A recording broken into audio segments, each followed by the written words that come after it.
नमस्कार दोस्तों, आप सभी का स्वागत है आपके अपने यूट्यूब चैनल JR स्टडी अड्डा पर।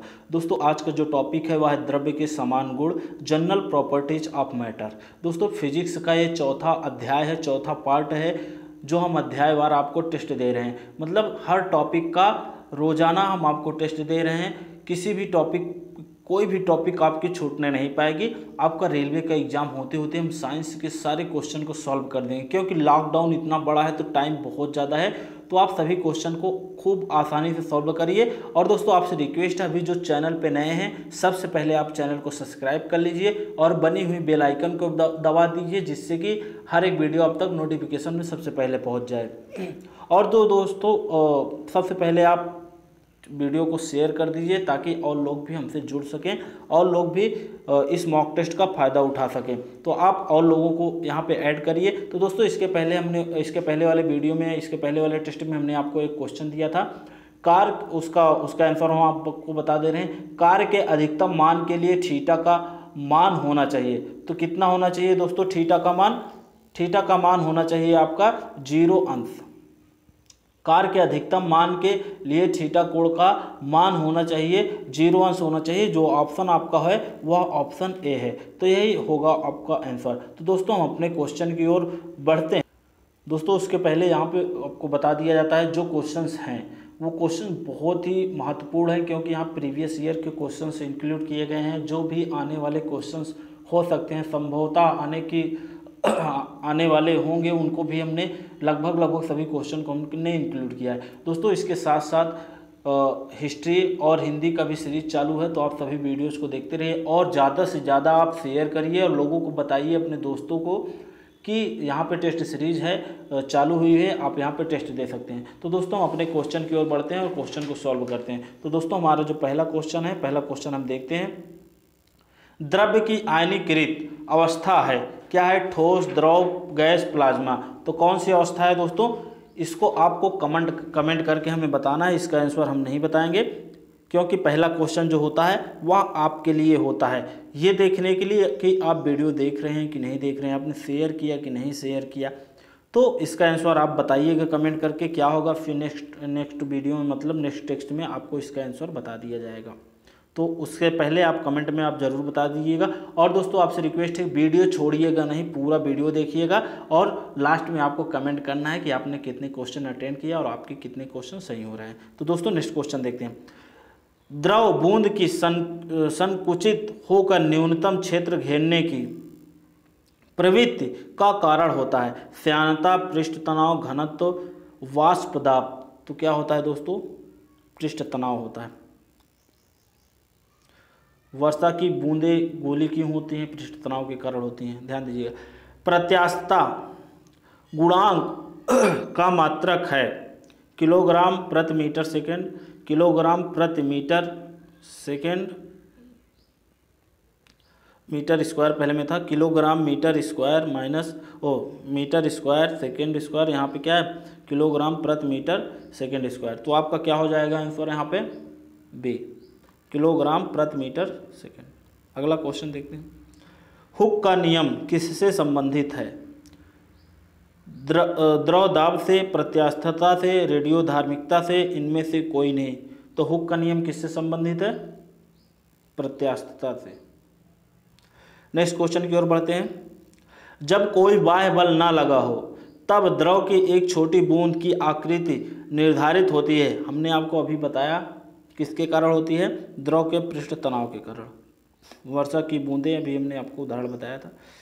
निम्नलिखित में से सही कथन चुनिए। ठोसों का गलनांक निश्चित होता है, द्रवों का हिमांक एवं घनत्व ठोसों की अपेक्षा कम होता है, गैसों का क्रांतिक ताप निश्चित होता है। उपर्युक्त सभी, तो यहाँ पे आपका ऑप्शन है उपर्युक्त सभी। तो आपके यहाँ पे 3 क्वेश्चन एक्स्ट्रा बन गए। और शीशे के पात्र में रखे जल के अणुओं तथा शीशे के अणुओं के मध्य आकर्षण बल होता है। ससंजक बल, असंजक बल, अपकेंद्रीय बल, या इनमें से कोई नहीं। तो क्या होता है दोस्तों? असंजक बल। Next question. जल का अधिकतम घनत्व होता है 373 केल्विन, 277 केल्विन, 273 केल्विन या 269 केल्विन। कितना होता है? 200 277 केल्विन होता है, ध्यान दीजिएगा। जल का अधिकतम घनत्व 277 केल्विन होता है। समुद्र में प्लवन करते हुए आइसबर्ग का कितना भाग समुद्र की सतह के ऊपर होता है? बहुत ही अच्छा क्वेश्चन है और पूछा भी जा चुका है क्वेश्चन। 1/10। बादलों के वायुमंडल में तैरने का कारण है उनका ताप, वेग, दाब, घनत्व। उनका घनत्व, अपने घनत्व के कारण वह क्या करते हैं? घनत्व। लोहे की कील पारे पर क्यों तैरती है जबकि जल में डूब जाती है? लोहे की पारे से रासायनिक क्रिया की प्रवृत्ति जल की तुलना में कम होने के कारण। लोहे का भार जल से अधिक है तथा पारे से कम है। लोहे का घनत्व जल से अधिक है तथा पारे से कम है, यही आपका सही होगा। लोहे का जो घनत्व होता है अगर जल से अधिक है तथा पारे से कम है तब वह जल में भी तैरेगी। अगर वह लोहे का घनत्व जल से अधिक कम है तभी तैरेगी, अगर ज़्यादा है तो डूब जाएगी। तो यहाँ पे तथा पारे से कम होती है, तो लोहे का जो घनत्व है पारे से कम है इसलिए वह तैरती है। अगर जल से कम होता लोहे का घनत्व तो वह भी जल में भी तैरता, बट जल से अधिक होता है इसलिए वह डूब जाती है। नेक्स्ट क्वेश्चन, सबसे कम प्रत्यास्था प्रभाव प्रदर्शित वाला पदार्थ है क्वार्ट्ज। नेक्स्ट क्वेश्चन, सॉरी दोस्तों, सॉरी। नेक्स्ट क्वेश्चन देखते हैं। समुद्र तल पर वायुमंडलीय दाब होता है 1.013 गुणे मल्टीप्लाई 10⁵ पास्कल। ध्यान दीजिएगा तो आपका यहाँ पे फर्स्ट हो जाएगा। नेक्स्ट क्वेश्चन देखते हैं। नैनोद्रव्यों का सर्वाधिक महत्वपूर्ण गुण होता है घर्षण, बल, तापमान या दाब। तो क्या होता है आपका? घर्षण होता है। नेक्स्ट क्वेश्चन, जल में अल्कोहल मिलाने पर जल के पृष्ठ तनाव में क्या होती है? कमी होती है, वृद्धि होती है या केवल बी अपरिवर्तनीय? तो यहाँ पे दोस्तों क्या होती है? जल में अगर अल्कोहल मिला देंगे तो जल के पृष्ठ का तनाव में क्या होगी? कमी आएगी। ध्यान दीजिएगा, निष्क्रिय कर देता। रबड़ की अपेक्षा स्टील अधिक प्रत्यास्था है क्योंकि इसका विरूपक बल बहुत आसान होता है। यह रबड़ से कठोर होती है। अधिक विरूपक बल की आवश्यकता होती है। विरूपक बल कभी नहीं लगता। किसके कारण है? अधिक विरूपक बल की आवश्यकता होती है। नेक्स्ट क्वेश्चन, एक सुई जल में डूब जाती है जबकि लोहे से बना जहाज जल पर तैरता है। फिर वही क्वेश्चन आ गया, इंपॉर्टेंट क्वेश्चन, क्योंकि सुई का जो अपेक्षित घनत्व होता है उसके हटाए हुए पानी से अपेक्षित घनत्व से अधिक है। तो ध्यान दीजिएगा आपका लास्ट वाला क्वेश्चन सही है। नेक्स्ट क्वेश्चन, किसी निकाय का दाब वायुमंडलीय दाब से अधिक है तब गेज दाब का मान है धनात्मक होगा, ऋणात्मक होगा, केवल बी या अपवर्तित रहेगा? तो यहाँ पे धनात्मक होगा। नेक्स्ट क्वेश्चन, निम्नलिखित में सही कथन चुनिए। निम्नलिखित में सही कथन चुनिए। गुरुत्वीय प्रभाव की अनुपस्थिति में द्रव्य के अंदर प्रत्येक बिंदु पर समान दाब कार्य करता है। सही है, सही कह रहा है, सही कह रहा है। नेक्स्ट क्वेश्चन देखते हैं। द्रव्य का दाब तलों के क्षेत्रफल पर निर्भर नहीं करता है। सही है। हाइड्रोलिक लिफ्ट, हाइड्रोलिक ब्रेक एवं हाइड्रोलिक प्रेस पास्कल के सिद्धांत पर कार्य करता है। सही है, मतलब उपरयुक्त सही है। नेक्स्ट क्वेश्चन देखते हैं। किस ताप पर पानी का घनत्व अधिकतम होता है? किस ताप पर पानी का घनत्व अधिकतम होता है? तो आप ध्यान दीजिएगा 4 डिग्री सेंटीग्रेड पर। Next question, 4 degree Celsius. द्रव बूंद की संकुचित होकर न्यूनतम क्षेत्र घेरने की प्रवृत्ति का कारण होता है? पृष्ठ तनाव, श्यानता, घनत्व या वाष्प दाब? क्या होता है आपका? पृष्ठ तनाव। ध्यान दीजिएगा नेक्स्ट क्वेश्चन। वस्तु की मात्रा बदलने पर अपरिवर्तित रहेगा? आयतन, भार, द्रव्यमान या घनत्व? क्या होगा दोस्तों? घनत्व। नेक्स्ट क्वेश्चन देखते हैं। वर्षा की बूंद की गोलाकार आकृति का कारण है? पृष्ठ तनाव। पता है आपको, अभी क्वेश्चन दिया गया था। नेक्स्ट क्वेश्चन लेते हैं, 3 बार क्वेश्चन आ चुका। शेविंग ब्रश का जल से बाहर निकालने पर उस पर बाल आपस में चिपक जाते हैं क्योंकि?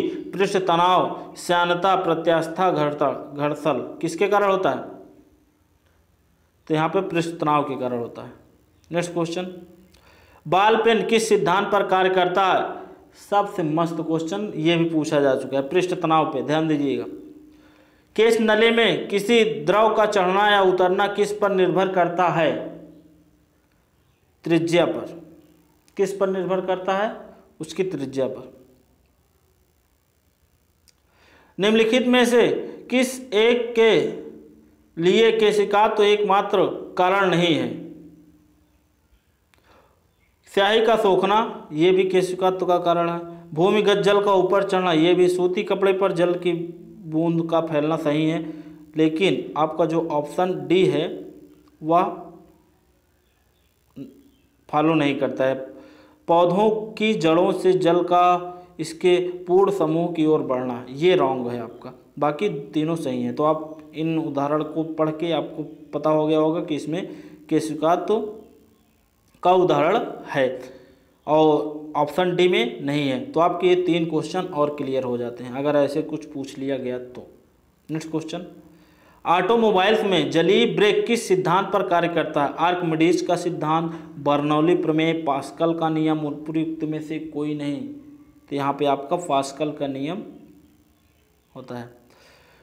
ताप बढ़ने पर श्यानता मतलब गैस एवं द्रव दोनों की बढ़ जाएगी, गैस एवं द्रव दोनों की घट जाएगी। श्यानता घट जाएगी या बढ़ जाएगी? गैस की बढ़ेगी तथा द्रव की घटेगी। गैस की घटेगी तथा द्रव की बढ़ेगी। तो यहाँ पे आपका ऑप्शन है गैस की बढ़ेगी तथा द्रव की घटेगी। Next question. लालटेन में मिट्टी का तेल बत्ती में चढ़ जाता है। बत्ती के अंदर तेल के विसरण के कारण, वायु के उत्प्लवन, बल के कारण, केशिकात्व के कारण, बत्ती के गुरुत्व खिंचाव के कारण। अभी आपको एक क्वेश्चन का उदाहरण मिला था तो वही क्वेश्चन फिर यहाँ पे दे दिया गया, केशिकात्व के कारण। बर्नौली प्रमेय आधारित है संवेग संरक्षण पर, ऊर्जा संरक्षण पर, द्रव्यमान संरक्षण पर या वेग संरक्षण पर? किस पर आधारित है? ऊर्जा संरक्षण पर। नेक्स्ट क्वेश्चन देखते हैं। वायुयान कार्य करता है स्टोक्स का नियम, बर्नौली के सिद्धांत पर, पास्कल के नियम या आर्किमिडीज के सिद्धांत पर? किस पर आधारित है? बर्नौली के सिद्धांत पर। Next question. पेंटगन आधारित है बर्नौली सिद्धांत पर, न्यूटन के गति नियम पर, फैराडे के नियम पर, आर्किमिडीज के सिद्धांत पर? किस पर निर्भर है या आधारित है? बर्नौली के सिद्धांत पर। नेक्स्ट क्वेश्चन देखते हैं। आर्किमिडीज का नियम निम्नलिखित में से किससे संबंधित है? प्लवन का नियम, समकोण त्रिभुज का नियम, गुरुत्वाकर्षण का नियम, इनमें से कोई नहीं। किस पर आधारित है? प्लवन का नियम। Next question. निम्नलिखित में से कौन बर्नौली प्रमेय पर आधारित नहीं है? फिल्टर पंप, क्रिकेट की गेंद का स्विंग होना, तेज गति से गतिमान रेलगाड़ी के प्लेटफॉर्म के खड़े होने पर गिरने का जोखिम या वर्षा के बूंदों की चाल? वर्षा के बूंदों की चाल। नेक्स्ट क्वेश्चन देखते हैं। स्टोक्स नियम के अनुप्रयोग हैं। वर्षा की बूंदों की जल सही है, पैराशूट लेकर उतरना सही है, वेंचुरी मीटर ये आपका रॉन्ग है। तो आपका ऑप्शन क्या हो जाएगा? ए और बी। नेक्स्ट क्वेश्चन देखते हैं। श्यान द्रव में सीमांत वेग से गिरने वाले पिंड का त्वरण है धारा रेखी प्रवाह के, विक्षुब्ध प्रवाह के लिए, वास्तविक द्रव में धारा रेखी प्रवाह के लिए, वास्तविक द्रव में विक्षुब्ध प्रवाह के लिए। तो किसके लिए है दोस्तों? धारा के रेखीय प्रवाह के लिए। नेक्स्ट क्वेश्चन देखते हैं। साबुन के बुलबुले के अंदर का दाब वायुमंडलीय दाब से अधिक होता है, वायुमंडलीय दाब से कम होता है, वायुमंडलीय दाब के बराबर होता है, वायुमंडलीय दाब का आधा होता है। तो क्या होता है? साबुन के बुलबुले के अंदर का दाब वायुमंडलीय दाब से अधिक होता है। नेक्स्ट क्वेश्चन देखते हैं। लैंप की बत्ती में तेल किसके कारण ऊपर चढ़ता है? किस तत्व की घटना होती है? इसमें आपको पता है, अभी क्वेश्चन आया था ये वाला। फाउंटेन पेन किस सिद्धांत पर कार्य करता है? किस सिद्धांत पर कार्य करता है दोस्तों? द्रवों का उच्च से निम्न विभव की ओर प्रवाह, बर्नौली का सिद्धांत नहीं दोस्त, केशिकात्व के कारण। अभी ये क्वेश्चन आ चुका है एक बार, तो रॉन्ग नहीं होना चाहिए। नेक्स्ट क्वेश्चन देखते हैं। जब कुएं से पानी की बाल्टी को ऊपर खींचते हैं तो हमें आभास होता है कि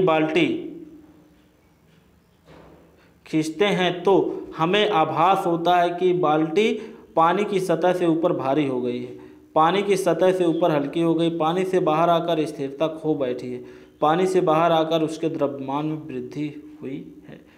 तो आपको क्या लगता है? पानी की सतह से ऊपर जैसे ही आती है बाल्टी, आपको भारी लगने लगती है। अगर ना विश्वास हो तो आप चेक कर सकते हैं। अब देखिए, कथन दिया है ए, लोहे का एक गोला पारद पर तैरता है किंतु पानी में डूब जाता है। कारण, लोहे का अपेक्षित घनत्व पारद के अपेक्षित घनत्व से अधिक होता है। तो इसमें देखिए जो ऑप्शन दिया है गया, ए और बी दोनों सही हैं, और आर ए का सही स्पष्टीकरण है, बिल्कुल नहीं है। ए और आर और दोनों सही हैं, और आर ए का सही स्पष्टीकरण नहीं, ये भी गलत है। दोनों आपके गलत हैं। और ए सही है परंतु बी गलत है, ये सही है। ए गलत है परंतु आर सही है। आपका ऑप्शन सी हो जाएगा। नेक्स्ट क्वेश्चन देखते हैं। इस टॉपिक का, इस टेस्ट का, मॉक टेस्ट का लास्ट क्वेश्चन है। कड़े जाड़े में झील की सतह हिमशीतित हो जाती है किंतु उसके तल में जल द्रव अवस्था में बना रहता है। यह किस कारण से होता है? किस कारण से होता है? जल की सघनता 4 डिग्री सेल्सियस पर अधिकतम होती है। 4 डिग्री सेंटीग्रेड पर क्या होती है? अधिकतम। तो आपका ऑप्शन हो जाएगी बी। तो दोस्तों आज के लिए बस इतना ही। अगर आपको टेस्ट समझ में आया, पसंद आया हो तो आप लाइक करिए, शेयर करिए और कमेंट करके हमें ज़रूर बताइए कि आपका कितना क्वेश्चन सही हुआ है इस टेस्ट में। तो दोस्तों मिलते हैं नेक्स्ट वीडियो में। वीडियो शेयर करना ना भूलें, आपका सपोर्ट बना रहेगा तो हम भी आपके साथ हमेशा बने रहेंगे। तो मिलते हैं नेक्स्ट वीडियो में। जय हिंद।